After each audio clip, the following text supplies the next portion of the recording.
about sports, but this week we are going to talk about waste disposal. So, I am Afiq, your not so favorite moderator. We'll lead this discussion. We are having our panel from the right, Professor Zulkifli. Next is Dr. Yasin, and the very left is Dr. Ahmad. So, before we start our session, what is exactly the waste disposal? The waste disposal are actually synonym with the word waste management, and this is some few facts. There are approximately 1.2 trillion kilogram of waste are produced each year, and the woods and paper they are thrown away are enough to heat about 50 million of homes for 20 years. So it is a big number. And also, from the 1.2 trillions which are being recorded, only 70% of it are recyclable and only 30% are recycled. So this is waste management in Nepal, Sweden, and Paris, in France. So for the first round, I would like to bring our special guest today to introduce themselves and having a perspective on the way where waste disposal itself. So, Professor Zulkifli. Okay. Hello and a very good morning, everyone. My name is Professor Muhammad Zulkifli bin Shokri, and I am the representative from Ministry of Environmental. So, what does it mean by waste disposal? What are the causes and effects of waste disposal? Okay, I tell you what. So, what make the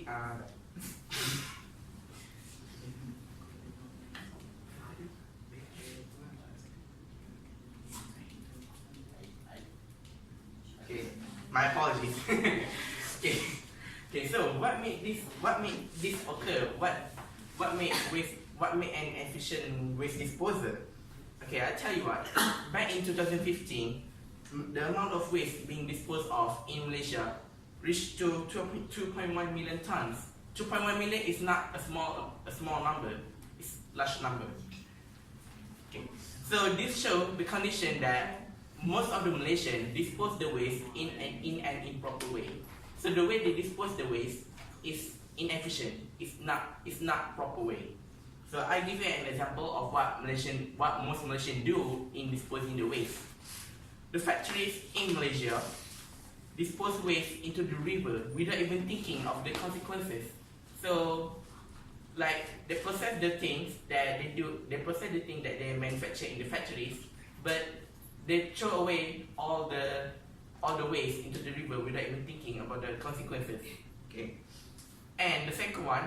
Sometimes the level seats in Malaysia are quite small, so sometimes when they are waste being disposed of there, they tend to be overloaded sometimes. So if the landfill sites are overloaded, then what do you think will happen? Okay. So the waste will be overloaded, and sometimes the waste will eventually go down by itself and even pollute the nearby environment. Okay. So if this situation continues, our environment will continue to be polluted. Okay. So, I tell you what causes this waste disposal. Okay, there are three, which is lack of policies to control the pollution, and the second one, the unplanned industrial growth, and the third one is the usage of outdated technologies in the factory. I will explain them one by one. Okay, the first one is lack of policies to control pollution. Somehow the law enforced by the government in Malaysia is still not strong enough to enforce the factories to make the factory follow certain rules in disposing the waste.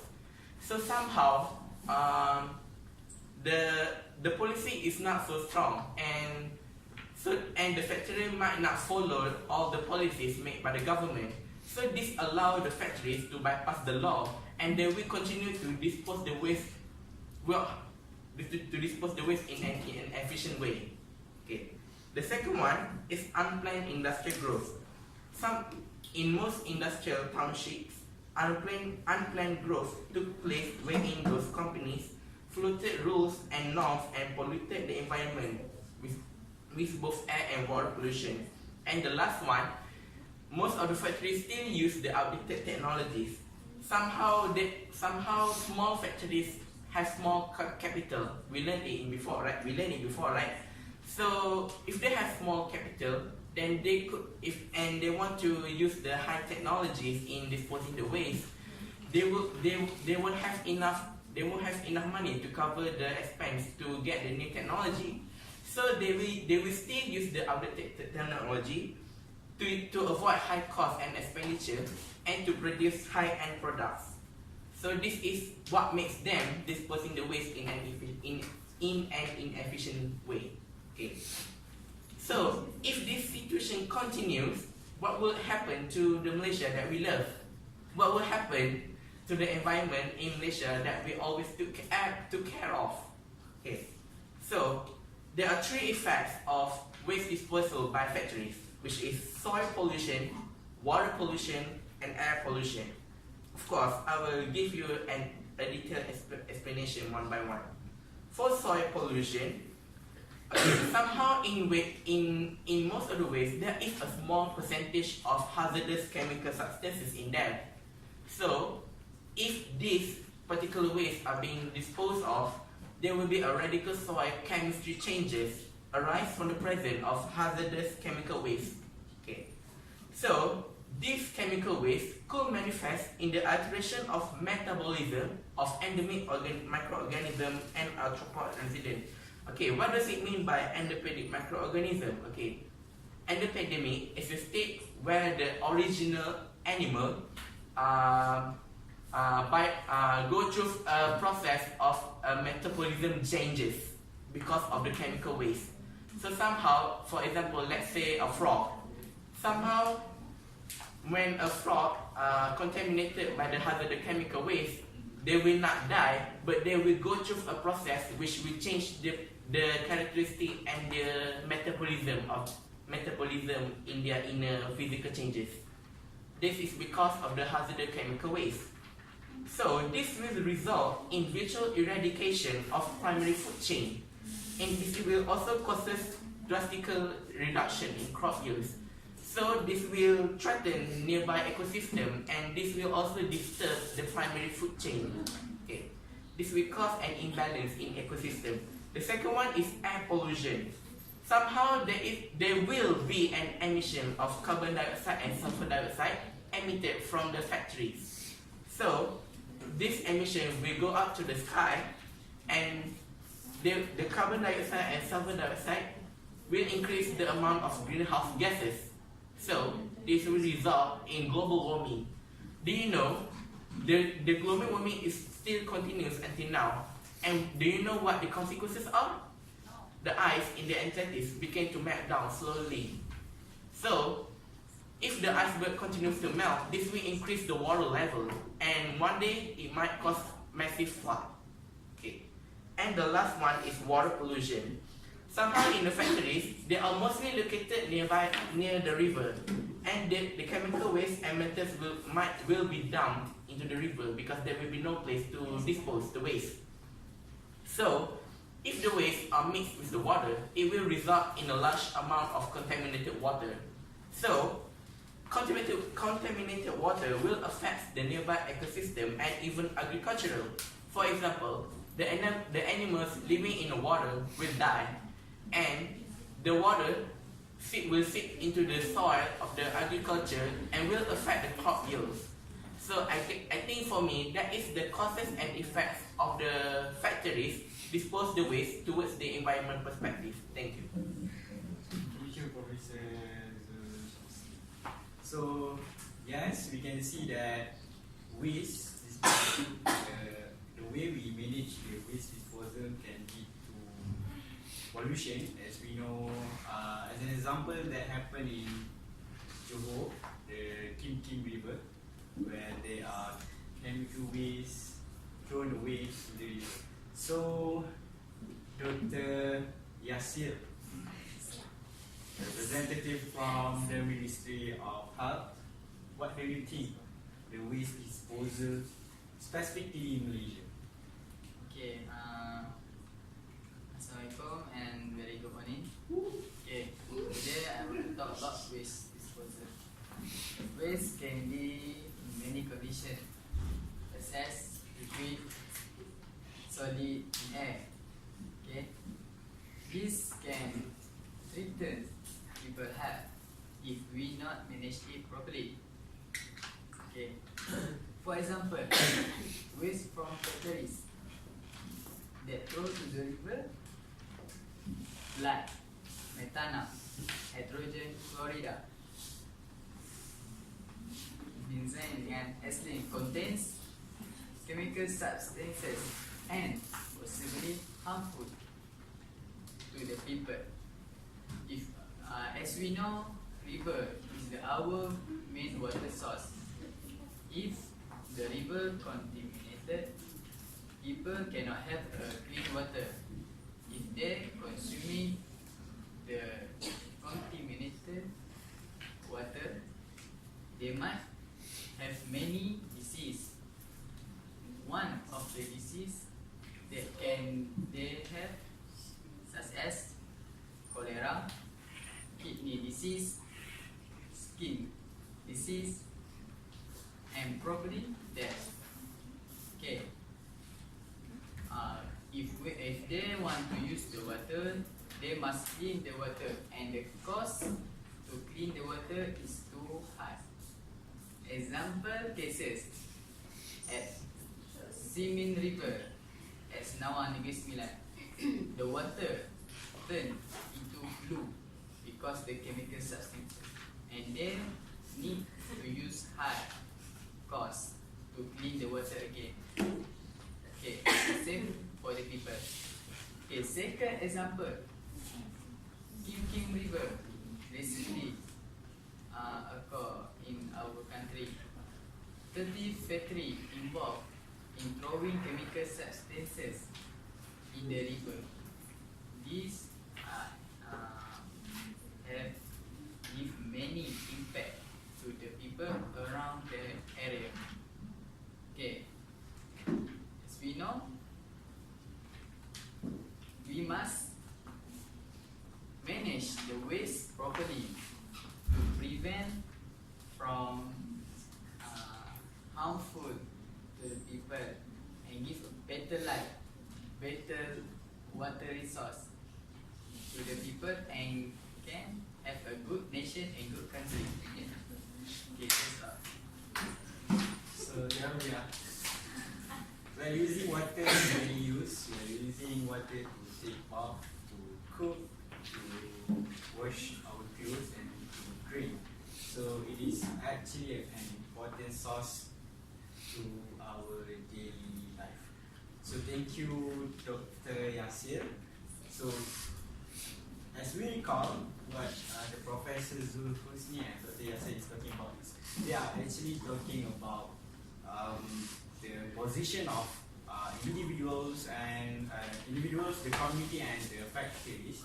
So we are having Dr. Afi right now, who's social psychologist. Your view for the waste disposal right now? Thank you, Mr. Afri. So, before I want to talk about my point of view, I will tell you about my profession first, which is I'm a social psychologist, and my job is to study of people's thoughts, feelings, and behavior. And these three criteria I will apply to the society if this three criteria is influencing them or not. And so point from Professor Zulhusni and Dr. Yasir just now, I am partially agree that factory lead to a huge negative impact to the to all society. But from my point of view, that is actually the root of the problem is from the society itself, and also the job of the responsible authority. So, what I have researched just now that currently that 23,000 tons waste have been produced every day by the Malaysians, and 23,000 tons is equal to 23 million kilograms of waste disposal. 1 ton is equal to 1,000 kilograms, and so if you can see, this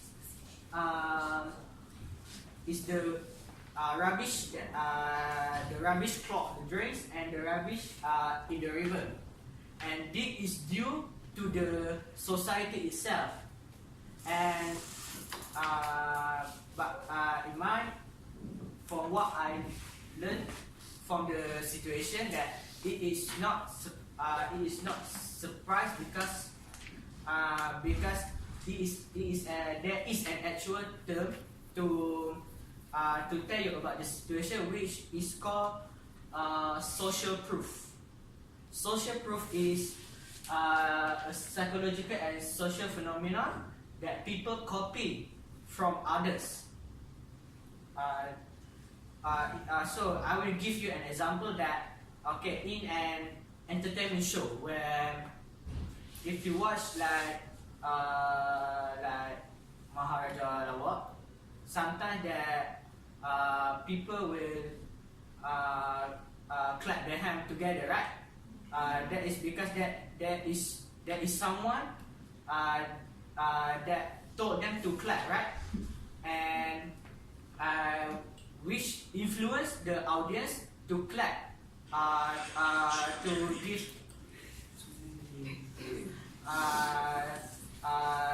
to give an ovation also. It's just like social media is also have some type of social proof where if you see like an account or where it has like more than 1 million followers, maybe everyone think that this particular person is trustworthy because it has more followers than others. So people will tend to follow the popular person than below them. So it just like it can be applied to social proof, can be applied to this situation because just say that there is one particular person just throw the rubbish in the river. So people will just say that they took the advantage and throw as well, and everyone will follow, and it will be like a chain to the situation. So and you have to ask yourself, who is the department of authority that will dispose this waste, which is the factory itself. They are the one who will dispose the waste that is created by the society. So it's just you can think that if the society do not take these inappropriate things, the factory will don't have a much big burden for them to dispose the waste. So in terms of society, and I think that authorities have to take the blame as well, because the authority, their objective should be to to manage and to keep the environment to the optimum. But just like the Kim Kim River.